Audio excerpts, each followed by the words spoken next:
Здравствуйте, уважаемые члены жюри. Меня зовут Ноев Джилускан. Я ученик 8 Ж класса МОБУ-СОЖ номер 7 города Якутска. Тема моей работы — дистанционное обучение за и против.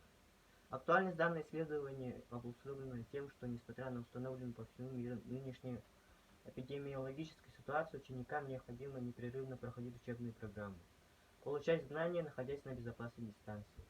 Цель данного проекта — создать взаимопомощь в классных коллективах нашей школы. Задача исследования. Первое — это выявить проблему дистанционного обучения с помощью анкетирования. Второе — узнать, какие плюсы и минусы есть перед дистанционным обучением. Третье — это сравнить дистанционное обучение в России и за рубежом. Четвертое — внести свои предложения, касаемые обучения в нашей школе. Гипотеза исследования. При правильно организованной подготовке многие учащиеся должны добиться определенного успеха при дистанционном обучении.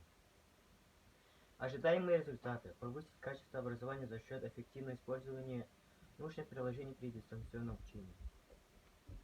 Наша основная задача заключается в том, чтобы выявить основные факторы, влияющие на хорошую успеваемость и мотивацию учащихся нашей школы при дистанционном учении. Чтобы исследовать эту проблему, мы решили провести анкетирование среди 7, 8 и 11 классов. В анкетировании приняли участие всего 104 учащихся МОБУ-СОЖ номер 7 города Якутска. Всем опрашиваемым были заданы следующие вопросы. Первое. Нравится ли формат проведения дистанционного обучения? Второе. Усваиваете ли вы новые темы самостоятельно? Третье. Какие предметы даются вам сложно? Четвертое. Изменился ли вы мотивация к обучению в рамках дистанционной формы? Пятое. Возникают ли трудности при отправке выполненных заданий? И шестое. Научились ли вы пользоваться нужными приложениями сайтами для дистанционного обучения? Вот результат анкетирования.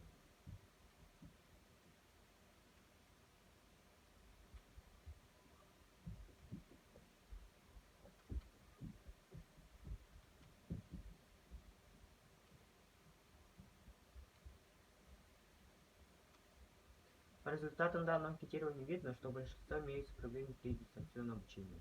В основном учащиеся испытывают трудности при усвоении знаний по химии, физике и английскому языку.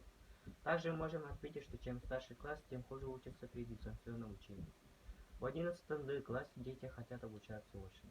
А в среднем звене есть учащиеся, которым понравилось дистанционное обучение, так как они могут распределить время и заниматься самостоятельно, занимаясь ресурсами интернета. Наверное, при таком учении возрастные особенности и способности детей тоже нужно учитывать. Оба формата имеют преимущества. Главное преимущество дистанционного обучения — это возможность заниматься где угодно и когда угодно. Но большая часть занятий выполняется самостоятельно, то есть возможность выбрать темп работы, контролировать вас не будет никто.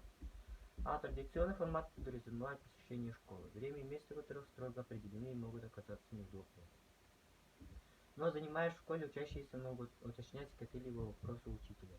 Выполнение заданий контролируется, и вероятность ошибок и неправильное понимание какой-либо темы сильно снижается. Еще одна из основных сложностей дистанционного обучения заключается в том, что уметь самому организовывать свою работу. Наши школьники оказались к этому не готовы. Со временем дистанционное обучение будет расширяться, и появятся новые форматы, поэтому у такого обучения есть свои преимущества. Также мы выявили плюсы дистанционного обучения. Первое — это снижение затрат на обучение. Второе — сокращение времени обучения. Дальше возможность планировать свой график и нагрузку.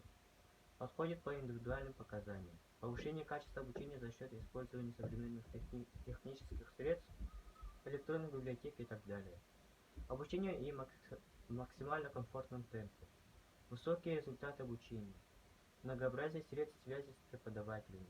Доступ к учебным материалам, спокойная обстановка и последнее — комфортная работа преподавателя с индивидуальным подходом. Также есть и минусы дистанционного обучения.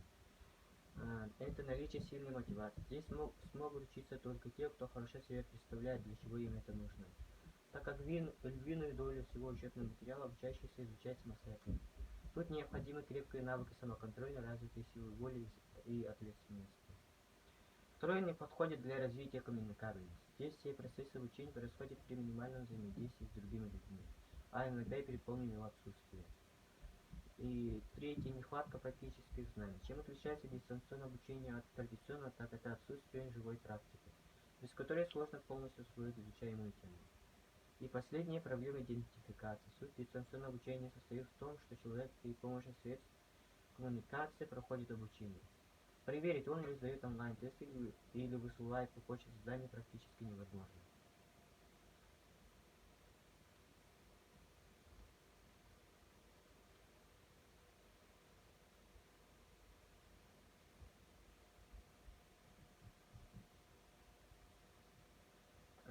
Как помочь школьнику хорошо усвоить учебный материал при дистанционном обучении?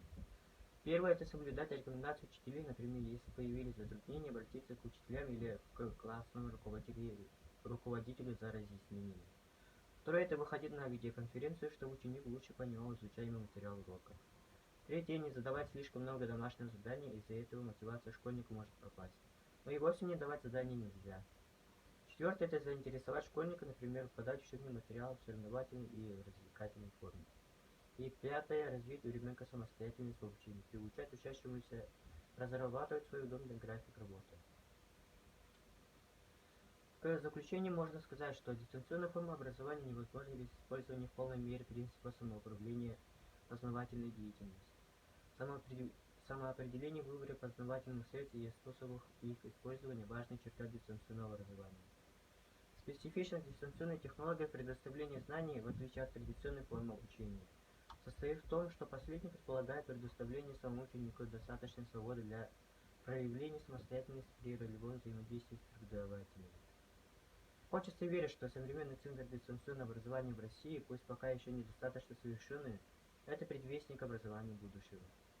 Для существенного качественного повышения уровня знаний имеет смысл выбрать очное образование. Если очное обучение доступно и есть достаточно сильная мотивация, но при этом не стоит задача существенного повышения уровня своих знаний, то можно воспользоваться и дистанционным учением. Главная проблема, с которой столкнулись школьники во время дистанционного обучения, это низкая мотивация. Некоторым учащихся несоблюдение режима дня и иногда техническая неполадка интернет-ресурсов. Чтобы избежать этого, мы предлагаем следующее. Первое. Если ученик в течение недели пропустил 7 уроков онлайн, то этому ребенку давать дополнительные домашние задания.